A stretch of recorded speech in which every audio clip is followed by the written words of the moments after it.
بعد کتاب العلم بسم اللہ الرحمن الرحیم باب فضل العلم وقول اللہ عز وجل یرفع اللہ الذین آمنوا منکم والذین اوتوا العلم درجات واللہ بما تعملون خبیر وقول تعالی رب زدنی علما باب من سئل علما هو مشتغل فی حدیثی فتم الحدیث ثم اجاب السائل به قال حدثنا سنان قال حدثنا فلیحا وحدثنی ابراہیم المنذر قال حدثنا فلیح قال حدثنا ابی قال حدثنا ہلال بن علی عن عطاء یسان ابو ہریرہ رضی اللہ تعالی عنہ قال بین النبی صلی اللہ علیہ وسلم فی مجلس یحدث القوم جاء اعرابی قال متى صاف ماذا وسلم يحدث قال بعض القوم سمع ما قال فكره ما قال فقال بل لم يسمع حتى اذا قضى حديث قال اين ورا السائل عن الساعه قال هنا ها انا يا رسول الله قال فاذا زويت الامانه فانتظر الساعه قال كيف اذا قال اذا وصل الامر الى غيري فانتظر الساعه۔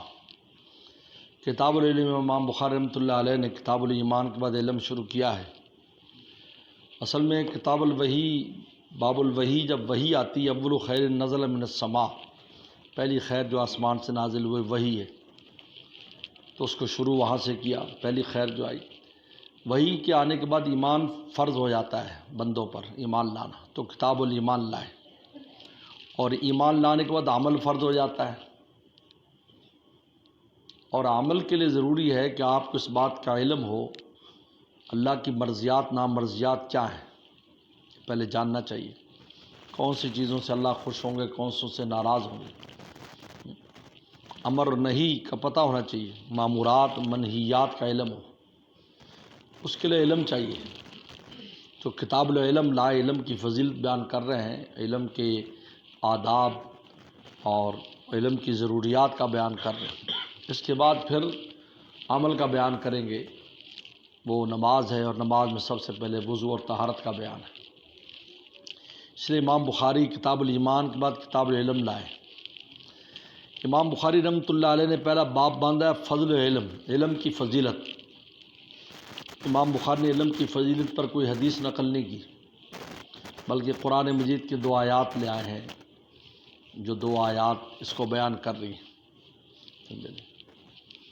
دو آیات لے آئے۔ یاد رکھو علم جو ہے یہ عقل کا وصف ہے۔ علم جو ہے نا وہ کون حاصل کرتی ہے؟ عقل حاصل کرتی ہے۔ دیکھنا جو ہے وہ آنکھ کا وصف ہے، بولنا زبان کا وصف ہے، چلنا ٹانگوں کا وصف ہے، پکڑنا ہاتھ کا وصف ہے۔ علم عقل کا وصف ہے، اور عقل کا محل قلب ہے۔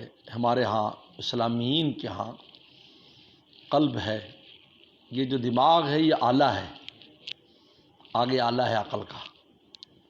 جس طرح آنکھ جو ہے نا، اصل آنکھ وہ نور ہے جو پیچھے سے آ رہا ہے، یہ آنکھ نہیں ہے، اصل آنکھ وہ ہے، یہ آنکھ کا آلہ ہے جو آگے گول گول۔ لہذا اگر آلہ خراب ہو جائے تب بھی نور کام نہیں کرتا، یہ نور نہ رہے تو آلہ ہونے کے باوجود کام نہیں کرتا۔ نابینا کا نور نہیں ہوتا، آنکھ ہوتی، آنکھ ہے۔ لہذا آدمی دیکھتے دیکھتے بھی اندھے ہو جاتے ہیں، کالا موتیا نعوذ باللہ آ جائے، اللہ حفاظت فرمائے، تو وہ جو ہے وہ نور ختم ہو جاتا ہے۔ تو یہ آنکھ کا آلہ ہے۔ اس طرح یہ جو دماغ ہے یہ عقل کا آلہ ہے۔ عقل اصل میں قلب سے آتی ہے، یہ یاد رکھو، یہاں سے آتی ہے۔ لہذا اگر دل پریشان ہو تو دماغ کام، یار میرا دماغ کام نہیں کر رہا ہے، کیوں نہیں کام؟ دل پریشان ہے کیونکہ محل میں گڑبڑ ہے۔ یا دماغ پر چوٹ لگ جائے تو پھر بھی کام نہیں کرے گی عقل، اس لیے کہ آلہ خراب ہو گیا۔ جس طرح آنکھ خراب ہو جائے تو نور کام نہیں کرتا، نور نہ ہو تو آنکھ کام نہیں کرتی۔ سمجھ آ رہا ہے نہیں آ رہا ہے؟ یہ بات کو سمجھنے کی کوشش کریں۔ لہذا اس کا جو محل ہے عقل کا وہ قلب ہے، دل سوچتا ہے، کرتا ہے، پھر عقل اس کے مطابق کام کرتی ہے، ٹھیک ہے نا؟ لہذا اگر عقل کو کچھ ہو جائے تب بھی وہ کام نہیں کرتی عقل، اور اگر دل پریشان ہو تو باوجود دماغ اچھا ہے سب کام نہیں کرتا۔ اور اس عقل کا جو وصف ہے وہ علم ہے۔ علم سے اس میں جلا پیدا ہوتی ہے اور اس میں ترقی ہوتی ہے، علم سے عقل میں ترقی ہوتی ہے۔ یہ عقل، بچے کی جو عقل ہے یہ بالکل کامل ہوتی ہے، ایک چھوٹے بچے میں پوری کامل عقل ہوتی ہے۔ لیکن وہ سفیدہ سحر کی طرح جس صبح سفیدی آ جاتی نا، پھر آہستہ آہستہ جو جو دن چڑھتا جاتا ہے اس سفیدی میں اضافہ ہوتا جاتا ہے، تو جو وہ بڑا ہوتا جاتا ہے اور تجربات زندگی بڑھتے جاتے ہیں تو وہ عقل کھلتی چلی جاتی ہے۔ اصل میں اس کو پھیلنے کا ٹائم نہیں، بچے میں پھیلنے کا وہ نہیں ہے، میدان نہیں ہے، تھوڑی جگہ ہے، لیکن وہ اس کو جب پھیلاؤ گے تو پھر پوری جگہ پھیل جائے گی۔ یاد رکھو، جو تجربات بالکل اسی طرح، یعنی نظریاتی علوم جتنے بھی انسان کے ہیں یہ تجربے کے ساتھ آتے چلے جاتے ہیں اور پہلے سے موجود ہے اندر۔ سمجھائیں گے سمجھ میں آ جائے، اچھا ہاں بالکل سمجھ، 2 2 2 4 2 2 4 سمجھ میں آ جائے گا، یہ پہلے سے موجود ہے 2 2 4۔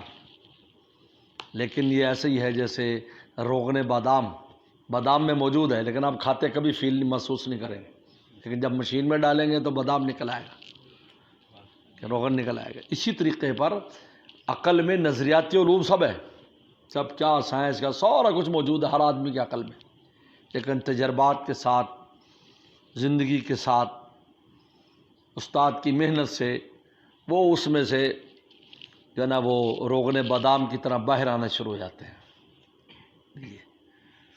تو علم جو ہے یہ عقل کا وصف ہے، یاد رکھو۔ اور علم اور عقل جو ہے اس کی شریعت کے ساتھ وہ نسبت ہے جو آنکھ کی روشنی کے ساتھ ہے، یاد رکھو، آنکھ کی روشنی کے ساتھ۔ جس طرح آنکھ بغیر روشنی کے دیکھتی نہیں ہے، عقل بھی شریعت کی روشنی کے بغیر غلط کام کرے گی۔ بہن اور بیوی میں فرق نہیں کر سکتی، کوئی فرق نہیں۔ عقل کیا، اس لیے جن نے صرف عقل پر رہے، ایسا ایک فرقہ گزرا ہے رافضیوں میں جنہوں نے بہن اور بیٹی سے شادی جائز قرار دے دی۔ ہاں جی، گزرا ہے، بڑا مشہور وہ قصہ ہے ان کا۔ کہتے یہ کیا ایک ہی جیسے، یہ زیادہ مزاج سمجھتی، بہن زیادہ مزاج سمجھتی بھائی کا، نعوذ باللہ من ذلک، اس کو فرق پتہ نہیں۔ شریعت بتاتی آ کر اس فرق کو۔ تو عقل شریعت کی روشنی میں رہے گی تو صحیح کام کرے گی، شریعت سے ہٹ کر جائے گی تو کام صحیح نہیں کرے گی، غلط کام کرے گی، ٹھوکر کھائے گی۔ یاد رکھو، یا آنکھ ہے جو رات کو ایسے دیدے پھاڑ کے دیکھتے رہو، پھر بھی کھمبے میں جا کے لگو گے تم اندھیرے میں، تمہیں کچھ پتہ نہیں، گڑھے میں گرو گے۔ آنکھ کہوں گے اندھیرے میں کام نہیں کر رہی۔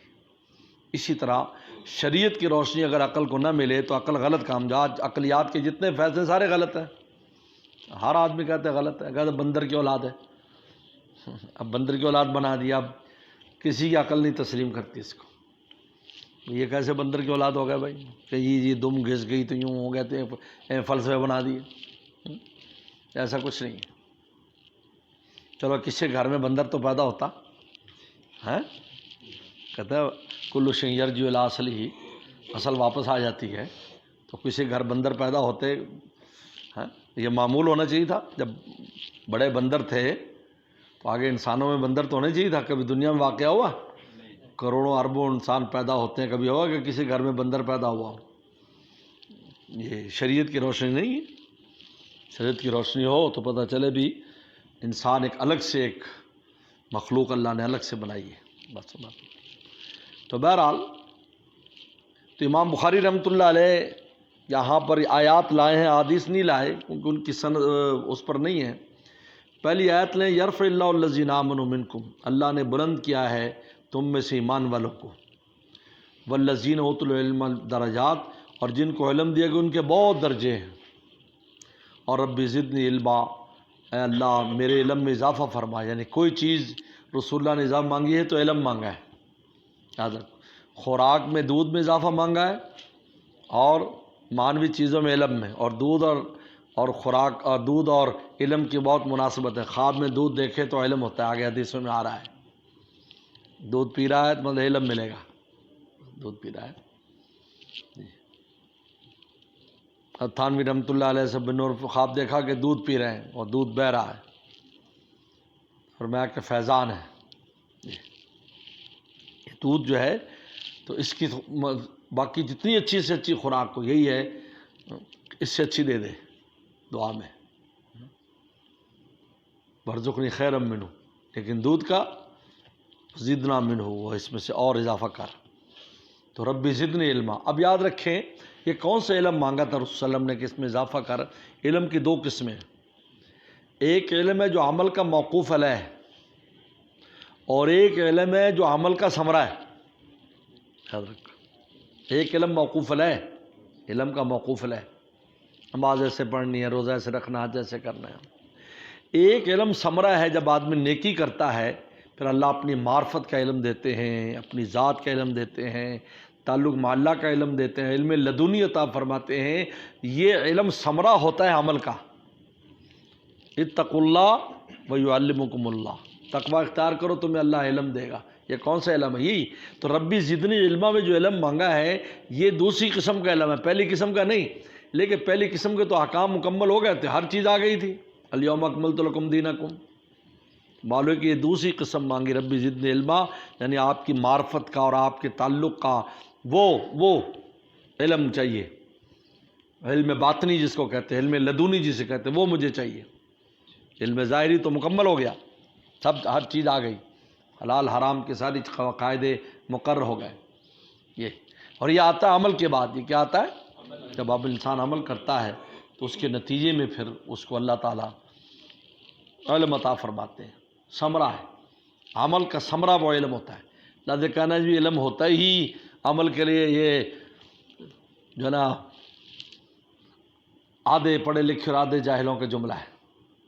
ایسا نہیں ہے، ہر علم عمل کے لیے نہیں ہوتا. اللہ کی معرفت محبت، اب اس میں کیا ہے؟ معرفت دل کے کیفیات کا نام ہے، اور یہ ملتی کس پر ہے؟ عمل سے ملتی ہے. تعلق مع اللہ، توکل، اندر کا یقین، ایمان، یہ ساری وہ چیزیں ہیں جو عمل کے بعد انسان اللہ تعالیٰ انسان کو حقائق کا علم عطا فرماتے تھے. حقائق، چیزوں کی حقیقتیں منکشف ہو جاتی ہیں ان پر. یہ ربی زدنی علما میں وہ علم مانگا ہے. آگے باب لا رہے من سئل علما، ایک آدمی سے پوچھا، ایک عالم سے کوئی علم کی بات پوچھی گئی، وہ مشترف فی حدیث سے، وہ اپنے کسی بات میں مشغول ہے، فتمر حدیث ثم اجاب السائل، وہ بات پوری کر کے سائل کو جواب دے. دوران گفتگو امام بخاری نے آداب بتائے کہ جب معلم، استاد یا عالم گفتگو کر رہا ہو تو بیچ میں سوال نہ کرے، جب بات مکمل ہو جائے تو پوچھے. یہ آداب میں سے. ہاں اچھا، اگر کوئی بیچ میں سوال کر لے تو اب عالم کی کیا ذمہ داری؟ اگر کر لے، اول تو کرے نا. اب جہاں عرابی تھا، وہ دیہاتی گاؤں سے آیا تھا، اس کو ادب کا پتہ، انہوں نے سوال کر دیا بیچ میں. ایک آدمی بیچ میں سوال کر دیا. ایسا ہوتا ہے، بہت سے بے عقل سوال کر دیتے، بھی بات ہو رہی ہے. تو پھر وہ عالم یہ دیکھے کہ یہ بات عقائد سے تعلق رکھتی ہے یا عقائد سے تعلق نہیں رکھتی. اگر عقائد سے تعلق رکھتی ہے تو پھر اس کو فوراً جواب دے. ہو سکتا ہے کہ گفتگو اختتام تک وہ چلا جائے، اور اگر اس سے تعلق نہیں ہے تو پھر اس کو مؤخر کر دے. جیسے یہاں اس نے سوال کیا کہ قیامت کب آئے گی. اب آپ کو پتہ ہے اس کا علم نہ ہونا اور ہونا سب برابر ہے، تو آپ نے جواب نہیں دیا. لیکن دوسری حدیث میں آتا ہے کہ ایک آدمی کھڑا ہو گیا انہیں خطبے میں کہ جی دین کیا ہے، دین کیا ہے. تو آپ نے خطبہ روک کر پہلے اس کا جواب دیا، پھر خطبہ پڑھا آپ نے. کیونکہ وہ سوال ایسا تھا کہ وہ دین کے، کیونکہ مجمع بہت ہوتا تھا، کتنے ہزار صحابہ تو ایک نماز میں ہوتے تھا. جمعے کی نماز میں اتنا بڑا مجمع، پتہ نہیں دوبارہ یہ بندہ اس کو مجھ تک آنے کا موقع. تو آپ نے فوراً جواب دے کر پھر آگے بات کی. لیکن یہاں پر چونکہ اس نے قیامت کا پوچھا تو آپ نے جواب نہیں دیا. تو فرما رہے ہیں کہ حضرت ابو ہریرہ کہتے ہیں بینما النبی فی مجلس، سلم مجلس میں بیٹھے تھے، یحدث القوم، گفتگو فرما رہے تھے. جا اعرابیوں نے، ایک دیہاتی آیا، قال متی الساعہ، کہا جی قیامت کب آئے گی. فمضى وسلم یحدث، وسلم بات کرتے رہے. قال بعض قوم سمع ما قال، بعض نے کہا جی رسول اللہ نے بات سن لی ہے، کریہ ما قال، لیکن ناپسند کیا اس کی بات کو، اس لیے آپ جواب نہیں دے رہے. قال بعض لا بل لم يسمع، بعض نے کہا نہیں سنا ہی نہیں. لیکن حتی اذا قضا، حدیث جب آپ نے بات پوری کر لی، قال این اراء سائل النساء، کہاں ہیں وہ، کہاں ہیں قیامت کے بارے میں پوچھنے والا. تو معلوم ہے کہ آپ نے سن لی تھی بات. قال ہاں نا یا رسول، جی میں یہاں ہوں. قال فاذا زیت الامانہ فانتصاع، جب امانتیں ضائع ہو جائیں گی تو قیامت کا انتظار کر. جب امانتیں ضائع ہو جائیں گی انہیں کہا کیف اذا، تو کیسے ضائع ہوں گی، کہ اذا اسد الی غیر اہل فانتظا، کہ جب نا اہلوں کو کام سپرد کر دیا جائے گا تو قیامت کا انتظار کر. یہ ہے یعنی جو جس منصب پر بیٹھا اس کا اہل نہیں ہے، سفارشوں سے رشوتوں سے اس جگہ لگا ہے. جب سفارش رشوت سے لگے گا اور اہل نہیں ہوگا تو اس امانت ضائع ہو جائے گی. کیونکہ ہر امانت صرف پیسے رکھنے کا نام نہیں ہے، بلکہ ہر ذمہ داری ایک امانت ہے. امام ہے تو امامت اس کی امانت ہے، مؤذن ہے تو اذان دینا اس کی امانت ہے، خادم ہے تو مسجد امام امانت ہے، مدرس ہے تدریس اس کی امانت ہے، محتمم ہے مدرسہ اس کی امانت ہے. اگر وہاں نااہل ہوگا تو سمجھو اب قیامت آ جائے گی، کیونکہ بگاڑ پیدا ہوگا. جب بگاڑ پیدا ہوگا تو قیامت آ جائے گی. یہ فلاں یہی ہو رہا ہے، ہر جگہ نااہل بیٹھے، ہر شاخ پہ الو بیٹھا ہے، کوئی اہل نہیں، کیونکہ رشوت دے کر سفارشوں سے آ رہے ہیں. عجیب بات ہے. اور ایک بڑی عجیب باریک بات ہے کہ جتنی بھی تعلیمی فیلڈوں میں لوگ ہیں، تعلیمی فیلڈوں میں اسکول سے لے کر اور یونیورسٹی تک، ان کی اکثریت وہ ہے جو صرف تنخواہ لینے کے لیے اس فیلڈ میں گئی ہے، اپنی ذاتی دلچسپی کی بنیاد پر نہیں گئی. یہی وجہ ہے کہ وقت ضائع کرتے ہیں لوگوں کا، بچوں کا، اس لیے کہ تنخواہ ملے گی یار، اور کوئی نوکری نہیں ملی، یہ کر لو. یہ تو جب آپ کا دلچسپی نہیں ہے، جیسے کہا جی چلو جی میں چلو مولوی بن گیا، آپ کوئی اور نہیں ملی، چلو جی میں امامتی کرا لوں. ایک ہوتا ہے ذوق شوق، ایک آدمی شوق ہے میں فوج میں جاؤں تو فوج میں چلا گیا، شوق ہے میں مدرس میں پڑھنے پڑھانے کام کروں، وہ الگ چیز ہے، بالکل الگ ہے. اس لیے آپ چلے جاؤ اسکول کالجوں میں تو چند ایسے ہوں گے جو ذوق شوق سے پڑھاتے ہوں گے، اکثریت بھی ہوگی جو مکھی مارتی ہے تنخواہ لینے کے لیے. ان کی دلچسپی نہیں، چاہے وہ ماہر فن ہو، کیونکہ اللہ نے ہر ایک کی الگ الگ دلچسپی رکھی. دلچسپی نہیں ہے صرف اس لیے کہ تنخواہ ملے گی، سرکاری نوکری مل جائے، بس یہی وجہ ہے کہ اتنا پوری قوم ضائع ہو رہی ہے. اسکول کالجوں میں چل پوری قوم ضائع. وہ چند ادارے ہیں جو ایلیٹ کلاس ہیں، جو جہاں ہزاروں لوگ ہزاروں روپے خرچ کر کے اپنے بچوں کو پڑھاتے ہیں، وہ چند ادارے ہوں اس طرح، ورنہ جو سرکاری اداروں کا تو بہت برا حال ہے. یعنی عجیب بات ہے کہ پورے پاکستان کی جو یونیورسٹیاں ہیں سرکاری، ان میں کوئی ایک یونیورسٹی بھی ایسی نہیں ہے جو ان یونیورسٹیوں کے فہرست میں ہو جو دنیا میں جس کو مانا جاتا ہے، ایک بھی نہیں ہے. عجیب بات ہے. اور پہلے کہتے ہیں مولوی لوگ تو کچھ نہیں کرتے مدرسوں میں. عجیب بات ہے. یعنی ایسی ہے، ہمارے والد صاحب فرماتے تھے کہ ایک جگہ پر سب ناک کٹے لوگ رہتے تھے، تو ایک ناک والا چلا گیا. اب ناک کٹ رہے ہونا عیب ہے نا، لیکن اس کے ناک کو عیب بنا دیا، ناکو ناکو ناکو ناکو نام رکھ دیا، ناکو ناکو نام رکھ دیا، اس کے ناک کو عیب بنا دیا. تو یہ ایسے جوہلا ہیں، یہ یونیورسٹی کالج، یہ وہ وزیر سارے بڑے بڑے ایسے جوہلا ہیں کہ ہم لوگ جو حقیقی یہاں علم پڑھایا جاتا ہے ہمیں جاہل جاہل جاہل جاہل کہتے ہیں. ہمارا نام جاہل جاہل رکھ دیا ہے. ایک عالم ہی ہم کہلاتے ہیں، وہ تو عالم بھی نہیں کہلاتے. فن تدریسا، یہ وسلم نے عجیب بات فرمائی. اذا وسع غیر اہل فن، جب نا اہل کو کام سپرد کر دیا جائے گا، منصب جو ہے نا وہ غیر اہل کو دیا جائے گا. بہت خطرناک چیز ہے، یاد رکھو. اس لیے ہمارے والد صاحب رحمۃ اللہ علیہ کی یہ خلاص تھا. بڑی عجیب بات ہے، جب ہمارے والد صاحب رحمۃ اللہ علیہ اجلاس ہوا تھا یہاں پر ساتھ والے کمرے میں، شورا کا، مدرسے کی شورا کا، وفات سے 2 مہینے پہلے غالباً ایسے مجھے بھی بلایا تھا. میں ناظم تھا مدرسے کا. ان کے اخلاق دیکھو، والد صاحب کا 50 سال اس ادارے میں زندگیاں گزار دی. اور فرمایا کہ بھائی آپ لوگ جس کو چاہے محتمم بنا دو. یہ شورا کو اختیار دے دیا. اخلاص دیکھو. بس میں اتنی گزارش کروں گا کہ میرا جو بچہ ہے یہ اچھا مدرس ہے، اس کو یہاں مدرس رہنے دیا جائے. وہ کرے گا. تو ہمارے جو صدر صاحب تھے، ابھی حیات ہے، محمد خان خاکوانی، وہ صدر ہے ہمارے شورا کے.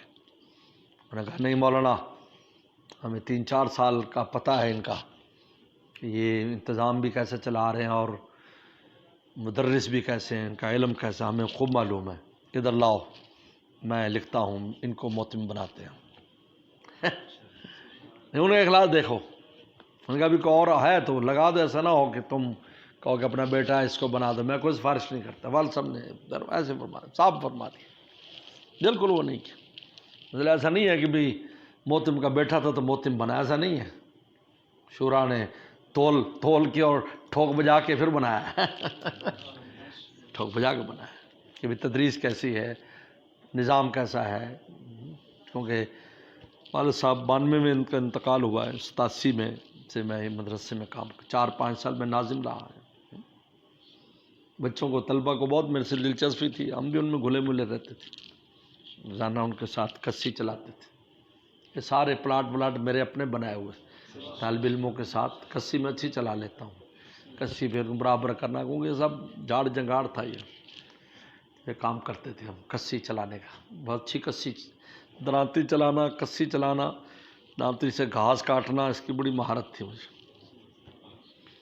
کیونکہ گھاس ہوتے رہتی جیسے اب بارشیں، ادھر ادھر سے گھاس کاٹ کے والدہ بہت دعائیں دیتی تھی کہ یہ میرا بیٹا اچھا ہے، یہ گھاس لا کے کھلاتا ہے. وہ تو کیونکہ جو برسیم وغیرہ جو چیز ہوتی ہے نا وہ اور چیز ہوتی ہے، جو جنگلی چیز ہوتی ہے اس کا اور کچھ ہوتا ہے، اس کی طاقت وغیرہ زیادہ ہوتی ہے.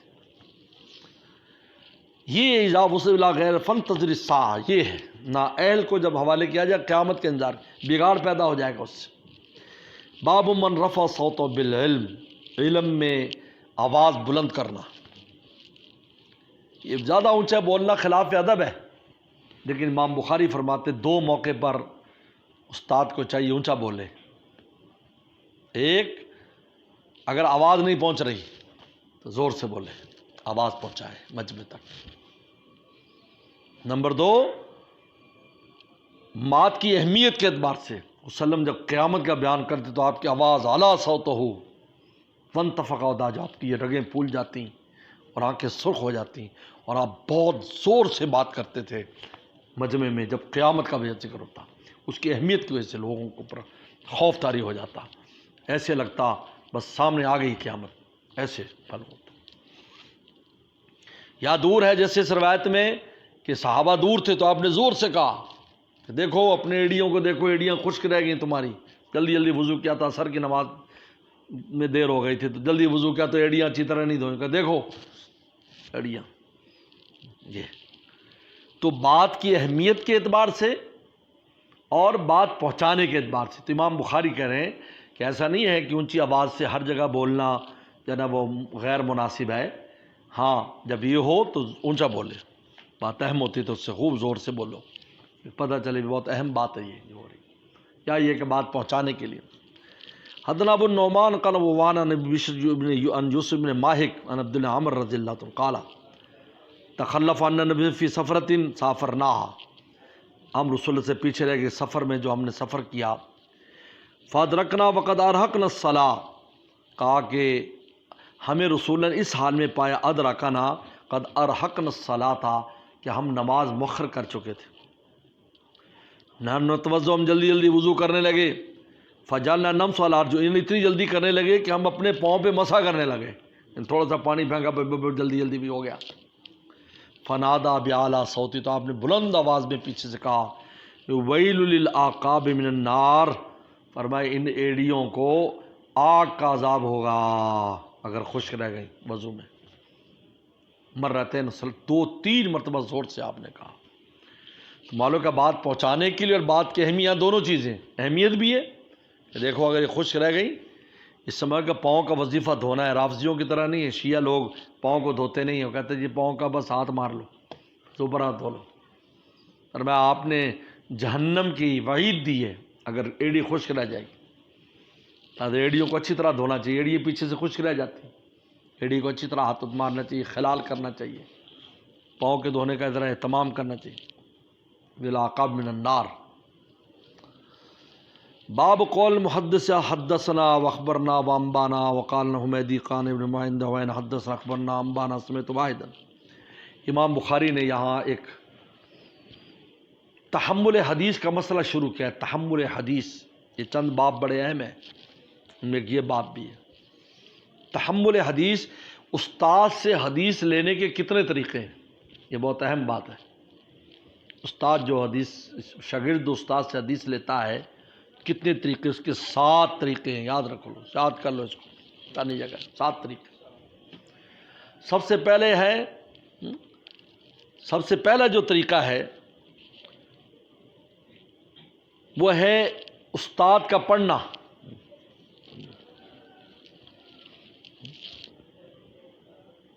سب سے پہلے استاد جو ہے وہ بیان کرتا ہے اور شاگرد سنتا ہے، جیسے کہ ہمارے یہاں ہوتا ہے.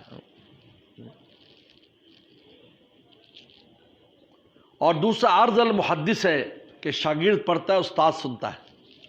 شاگرد پڑھتا ہے.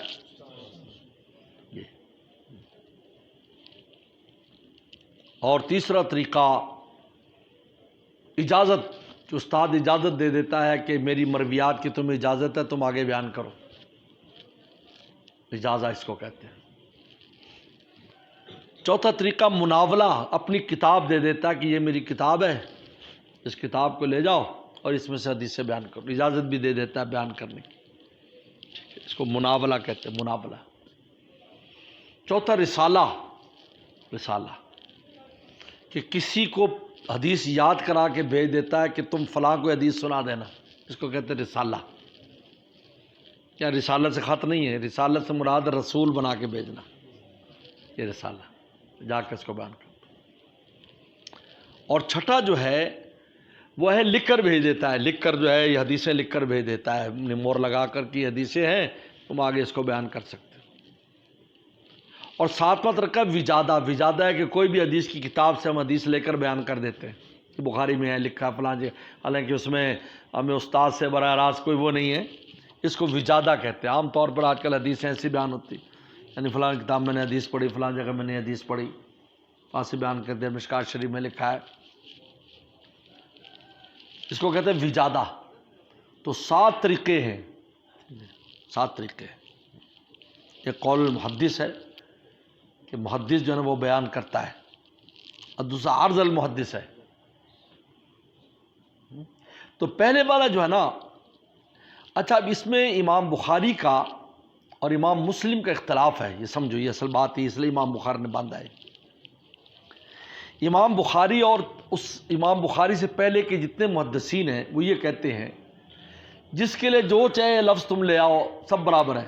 حدثنا لے آؤ، حدثنی لے آؤ، انبانا لے آؤ، اخبرنی لے آؤ، ناولن لے آؤ، اجازنی لے آؤ، کچھ بھی لے آؤ، جس کے لیے جو لفظ لے آؤ سب مترادفات ہیں، یعنی ایک کا لفظ دوسری جگہ استعمال ہو سکتا ہے. یہ امام بخاری کا نظریہ ہے. امام مسلم اور متاخرین کہتے کہ نہیں، جو قول المحدث ہوگا نا، جو محدث استاد اگر پڑھے گا تو شاگرد آگے سے کہے گا حدثنا.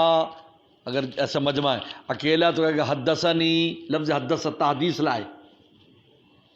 اور اگر شاگرد نے سنایا ہے، استاد نے نام کرتا رہا ہے اور تصدیق کی ہے، تو شاگرد آگے سے کہے گا اخبرنا یا اخبرانی. آگے جب بیان کرے گا تو کیا کہے گا؟ تو استاد نے ہمیں اخبرنا یا اخبرانی. ٹھیک ہے. اور اگر اجازت ہے تو کہے گا اجازانی فلان، مجھے فلان اجازت دی ہے. مناولہ ہوگا تو کہا کہ ناولنی فلاں، یا حدثنی مناولتاً، فلاں نے مجھے حدیث بیان کی مناولہ کے اعتبار سے. ٹھیک ہے. اور رسالہ میں کہے گا ارسل الی فلان، فلاں نے میرے پر بھیجا، یا حدثنی مراسلتاً. اور کتاب میں کہا کتب الی فلان، فلاں نے مجھے لکھا، یا حدثنی مکاتبتاً. اور وجادہ میں ہے وجدت فی کتاب فلان، میں نے فلاں کتاب میں چیز پائی. امام مسلم اور بعد والے فرق کرتے ہیں الفاظ میں، کہ امام بخاری کے ہاں ہر لفظ دوسری جگہ استعمال ہو سکتا ہے. اس لیے امام بخاری یہ باب لائے ہیں. دیکھ لو کہہ رہے ہیں باب قول محدث حدثنا، محدث کہے حدثنا یا اخبرنا کہے یا انبانا کہے، امام بخاری کہتے سب برابر ہے، سب برابر ہے. زیادہ وہ اگر استاد نے بیان کیا ہے اور شاگرد نے سنا ہے، وہ اخبرنا بھی کہہ سکتا ہے، انبانا بھی کہہ سکتا ہے. دلیل دے رہے ہیں.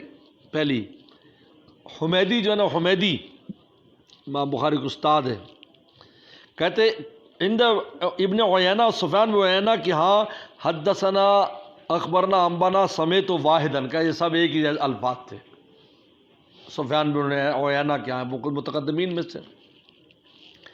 قال بن مسعود حدثنا وسلم ہمیں وسلم نے حدیث بیان کی وہ صادق المصدوق. کبھی حدثنا لاتے عبداللہ بن مسعود قال شان عبداللہ قال سمیت النبی صلی اللہ علیہ وسلم کلمۃ قضا. کبھی لفظ سمیت لا رہے ہیں. قال بن مسعود حذیفہ حدثنا وسلم حدیثین قال عن عباس صلی اللہ علیہ وسلم فیما یروی عن ربہ. اور عبداللہ بن عباس عن لا رہے ہیں عن النبی صلی اللہ علیہ وسلم عن لفظ عن لا رہے ہیں. قال صلی اللہ علیہ وسلم یروی عن ربی و ابو ہریرہ یروی عن ربکم تبارک و تعالی. تو یعنی لفظ روایت عن کے ساتھ حدثنا انبانا اخبرنا یہ سب ایک ہیں. جو چاہے جس کی جگہ آپ استعمال کر سکتے ہیں ان 7 طریقوں میں. ان میں کوئی فرق نہیں ہے. بات سمجھ بات ہے. لیکن میں نے بتایا کہ امام مسلم اور متاخرین کے ہاں ہر ایک کا فرق ہے. حدثنا قال انا وہ الگ جگہ ہے, اخبرنا الگ جگہ ہے, انبانا الگ جگہ ہے, ارسل الگ جگہ ہے, کتب الگ جگہ ہے.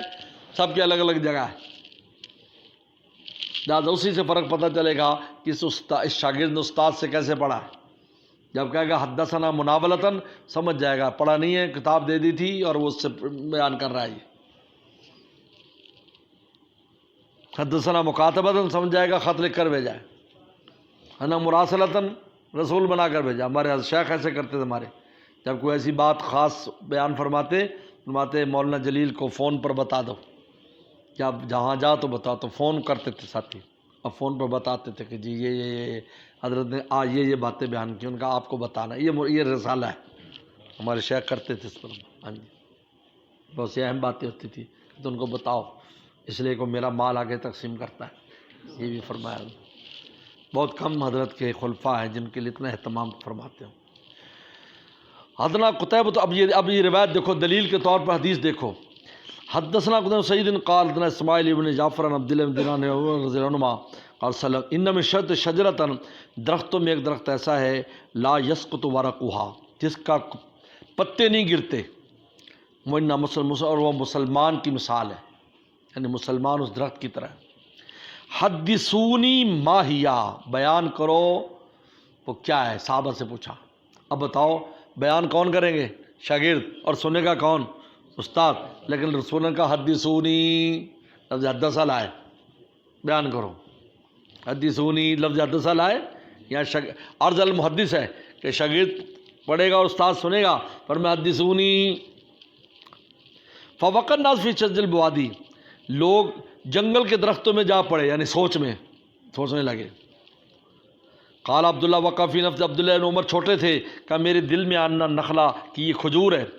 فاستحییت لیکن مجھے حیا آئی کیونکہ میں چھوٹا تھا, کوئی بول نہیں رہا. تو ثم قالوا صحابہ نے کہا حدثنا ما یا رسول اللہ آپ ہی ہمیں بتلائیں اے اللہ کے نبی. اب کون بولے گا؟ شیخ بولے گا اور شاگرد سنیں گے. رسول اللہ بولیں گے تو اس کے لیے بھی کیا لائے؟ حدثنا. اس کے لیے کیا لائے؟ تو امام بخاری کہتے دیکھو شاگردوں نے جب استاد نے کہا شاگردوں تم بتاؤ تو تب بھی حدثونی, اور جب اس شاگردوں نے کہا حدث اے استاد آپ بتائیں تو تب بھی حدثنا. تو مالک حدثنا جو ہے وہ دونوں صورتوں میں بول سکتے ہیں, چاہے استاد نے پڑھایا ہو چاہے شاگرد نے پڑھا ہو. اچھا دوسری روایت اخبرنا کی بھی آتی ہے. فرمایا اخبرونی مجھے خبر دو. اخبرونی ان کا اخبرنا آپ ہی بتائیں. تو وہ اخبر آیا دونوں جگہ پر. اس لیے امام بخاری نے دلیل بنایا. یہ دلیل ہے امام بخاری کی اس بات پر کہ دیکھو اس حدیث شریف میں دیکھو کہ اس میں استاد اگر پوچھ رہا ہے اور شاگرد بتائیں گے تب بھی لفظ تحدیث آئی ہے, اور استاد سے جب شاگرد کرے آپ ہی بتائیں تو تب بھی لفظ تحدیث آئی. اور دوسری روایت میں لفظ اخبار آیا اخبرنا یخبرونی, اس میں دونوں جگہ ایک جگہ لفظ آیا. تو یہ دلیل ہے اس بات کی دونوں جگہ آنا کہ ایک ہی جیسے الفاظ ہیں مترادفات میں سے. اس لیے امام بخاری رحمۃ اللہ علیہ نے کہا کہ اگر محدث پڑھتا ہے شاگرد سنتا ہے یا شاگرد پڑھتا ہے استاد سنتا ہے, ان دونوں کے لیے لفظ حدثنا بھی لا سکتے ہیں لفظ اخبرنا بھی لا سکتے ہیں, کوئی ممانعت نہیں ہے. بات سمجھ. اسی چیز کو بیان کرنے کے لیے امام بخاری رحمۃ اللہ علیہ نے یہ حدیث لائے. یا رسول اللہ حدثنا ما یا رسول اللہ اب ہم بیان کریں وہ کیا ہے؟ حدثنا قال یہ نخلا فرمایا کھجور ہے. کھجور کو مسلمان سے تشبیہ دی ہے۔ اس کی وجہ یہ ہے کہ مسلمان کا کوئی لمحہ بھی ثواب سے خالی نہیں، اور کھجور ایک ایسا درخت ہے جس کی کوئی شے بھی ضائع نہیں ہوتی۔ پوٹلی کی بھی تصویر بن جاتی ہے استعمال کے بعد، اس کی ہر شے استعمال ہوتی ہے، ہر شے، اور اس میں عقل بھی ہوتی ہے، انسان کی طرح عقل ہوتی ہے اوپر کی طرف، کھجور کے اوپر عقل ہوتی ہے، جس کو جمار کہتے ہیں، وہ کھاؤ گے تو ہماری عقل تیز ہو جائے گی، سمجھے نہیں؟ عرب میں ملتا ہے، ہاں جی، اس زمانے میں جب کھجوریں کٹنے کا ٹائم ہوتا ہے تو اس وقت وہ بازار میں بک رہا ہوتا ہے، مہنگا ہوتا ہے، 250-300 ریال کا ہوتا ہے یہ، لیکن بچوں کو کھلانا چاہیے، فہم بہت تیز ہوتا ہے۔ ہمارے والد صاحب بچپن میں ہمیں کھلاتے تھے، یہ کھجوریں سامنے ہے نا، یہاں سے کٹواتے تھے، ان کے سر کی طرف نکلے گا، جب کھجور کاٹو گے اس کے اوپر مغز ہوگا، دماغ، وہ کھاؤ۔ ہاں جی، اس میں بہت سے انسانی صفات ہیں کھجور میں، اس لیے بعض لوگوں نے تو اس کو انسان کی پھپھی قرار دیا ہے، کیونکہ آدم السلام سے جو بچا ہوا گارا تھا اس سے کھجور پیدا ہوئی ہے، یاد رکھو، اس لیے عرب میں زیادہ ہے کیونکہ آدم السلام کا پتلا وہیں بنا تھا، اس لیے کہ آدم السلام کے پتلے کو جب وہ چھیل رہے تھے نا بنانے کے لیے، تو آپ کو پتہ ہے جب وہ چھلائی کرتے کسی تو اس میں سے چیزیں بچتی ہیں، جیسے سیمنٹ کے ساتھ جو ہے وہ آپ دھارے شارے لگاؤ گے تو اس کے اندر سیمنٹ بچ جاتا ہے، اس سے کھجور پیدا ہوئی، اس لیے اس میں عشق کا مادہ بھی ہے، سوائے کھجور کے کسی شے میں عشق کا مادہ نہیں، اس میں عشق کا مادہ ہے، یہ عاشق ہو جاتی ہے، کھجورے کی عاشق ہوتی ہے، یہ عجیب بات ہے۔ میں نے خود یہ واقعہ، یہ تو خیر ہم نے کتابوں میں پڑھا تھا تو مجھے قصہ بھی مل گیا، ابن جوزی نے قصہ لکھا ہے ذم الہوا اس کی کتاب میں، کہ ایک جگہ پر ایک کھجور تھی جو بہت پھل دیتی تھی، کئی من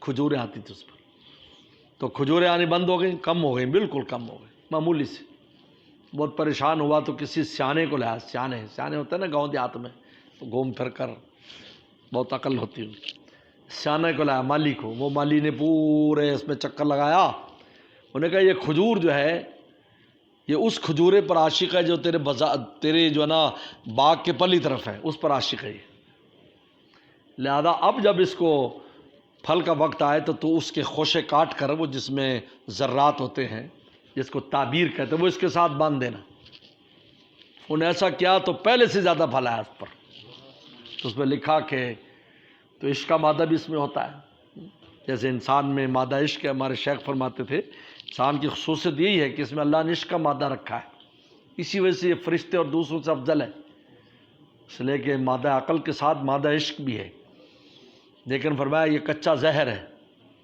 اور زہر جو ہے کچلا ہے، کچلا اس درخت کو کہتے ہیں جو جس سے زہر بنتا ہے، اس درخت کو کہا کہ کچلے کو اگر جو ہے نا مار دیا جائے اور کشتہ بنا دیا جائے تو زندگی کا ذریعہ بن جاتا ہے، اسی طرح اس عشق کو اگر کسی اللہ والے کے بٹھی میں مروا کر اللہ کی محبت میں اس کو بنا دیا جائے تو یہ آپ کی روحانی حیات کا ذریعہ بنے گا، ورنہ کچا کھاؤ گے تو موت واقع ہو جائے گی جی،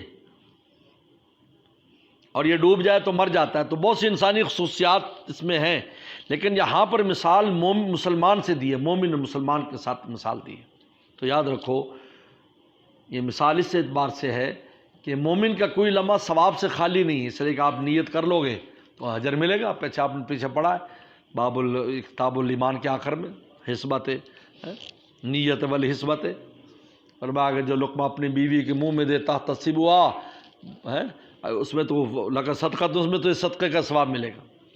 خالصتاً سفلی جذبات جو ہیں اس میں بھی اگر اللہ تعالیٰ کی نیت بیچ میں آ جاتی ہے تو وہ بھی ثواب کا ذریعہ بن جاتی ہے۔ اسی طرح جس طرح کھجور کی کوئی چیز ضائع نہیں ہوتی، اسی طرح آگے فرماتے ہیں کہ باب الامام مسئلہ اصحاب الیختر ما عندهم من العلم، امام بخاری فرماتے ہیں کہ امتحان بھی لینا چاہیے، یہ جو تمہارے امتحان ہوتے ہیں یہ بھی حدیث سے ثابت ہے۔ ہمارے ہاں ایک جب ہم پڑھتے تھے تو ایک دور حدیث میں ایک سری لنکا کا ایک انجینئر تھا، 50 سال عمر تھی، تبلیغی جماعت میں جانے کے بعد نے پڑھنا شروع کیا تو مدرسے میں داخل ہو گیا، تو سیمائی امتحان ہے، ان کا امتحان کسی سنت نہیں ہے، اصل زمانے مدرسے تھوڑی ہوتے تھے، صفحہ کے طالب علموں کا کون امتحان لیتا تھا، اس نے یہ بات کی میں نے امتحان نہیں دینا، بڑا شور ہوا، تو اس کو مکی مسجد بھیجا، کیونکہ تبلیغ کے ذریعہ آیا تھا، مکی مسجد بھیجا گیا، بڑی عمر کا تھا، 50 سال عمر تھی اس وقت، اولا ثانیہ میں پڑھتا تھا، وہاں بھیجا تو انہوں نے یہ حدیث سمجھائی کہ دیکھو طرح الامام المسئلہ، امام کو چاہیے مسئلہ پھینکے، مسئلہ پیش کرے طلبہ کے سامنے تاکہ ان کے علم کا اندازہ کرے، پھر جا کر امتحان دینے پہ راضی ہو۔ بڑا چھوٹ چھلاپا ہوا۔ فرمایا کہ حدثنا خالد بن مخلد قال سمع هلال قال حدثنا بلال قال حدثنا عبد بن دینار بن عمر بن سلم قال ان شرشد الله اسد ورقوا وإنا مسلم حدثوني ما هي، یہ وہ روایت ہے۔ قال وقنا فی شجر البوادی، لوگ جو ہے نا وہ جنگل کے درختوں میں جا پڑے، یہ نہیں کہ چلے گئے، یعنی سوچ میں۔ قال عبداللہ وقع فی نفسی ان النخلا، عبداللہ کہتے میرے دل میں آیا کہ وہ کھجور ہے۔ حضرت عبداللہ فاستحیت، لیکن مجھے حیا آئی، بعد میں اپنے والد سے کہا انہوں نے عمر سے کہ میرے دل میں آ گیا تھا کہ میں کہوں، انہوں نے کہا کاش تو کہہ دیتا، تو وسلم ایسے موقع پر پھر فوراً دعا دے دیتے تھے، جیسے عبداللہ ابن عباس کو دعا ملی ہے، تو کہاں سے کہاں چلے گیا وہ، کاش تو اس وقت کہہ دیتا تو بس میرے لیے سرخ اونٹوں کی دولت سے بہتر تھا، اپنا حضرت عمر نے فرمایا، اور دعا مل جاتی فوری طور پر۔ قالوا حدثنا یا رسول اللہ ما ہی، قال ہی النخلا، فرمایا کہ وہ نخلا ہے، وہ درخت ہے۔ چلو